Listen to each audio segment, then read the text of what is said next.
одоо улгаа зэлгийн нүүрс тийм үү энэ зүүд тойрсон юмд холбогдоо тийм үү тэр нь одоо нэг хэсэг нь энийг одоо хууль хяналтын байгууллага тий шалгаад одоо хууль журмынхаа дагуу явж байгаа юм дээр нөлөөлөх гэж байгаа юм шиг тийм ойлголтыг нийгэм төрүүлж болохгүй байхгүй юу? Ийм зүйл бол байхгүй. Тэр хуулийн байгууллагын шалгаж байгаа шүүхийн байгууллагын шалгаж байгаа асуудал бол тэр үндсэн хууль заасан хуулийнхаа дагуу явна. А энд бол зөвхөн төрийн ажлыг гацаанаас гаргах, намын ажлыг одоо хэвээ явуулах.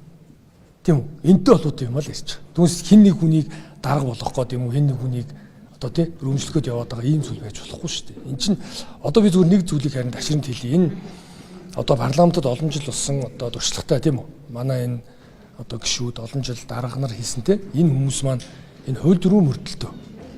Хууль дөрвөл мөрдөд явчих. Тэгээд болоо. Тэр татгалзууч түдгэлзээд өөрөөр хэлбэл үнэн мөнөө олдтол тийм үү? Энийг одоо олон нийтэд тодорхой те шалгуул хүртэл хугацаанд төр түдгэлзэж. Дуушаа татгалзаж байгаа биш те. Ийм асуудал үүсвэчээс түдгэлзээ шалгуулад тэгээд эргээд намын гишүүн сэргээл явна. Тэгээд энэ чинь яах гэж хэлсэн гэхээр оюун эрдэнэ Монгол Ардын намын дарга багтаа ерөнхий сайд багтаа санаа одоо энэ одоо 5 иш ажиллагаа тийм үү авилгатай тэмцэх. Энэ авилгатай тэмцэх одоо ард иргэдэд нээлттэй ил тод байх. Энэ үүднээс энэ намын дүрмэнд оруулсан өөрчлөлтүүд өмнөх одоо 30 дугаар их хурлаар энэ бол их том дэвшил.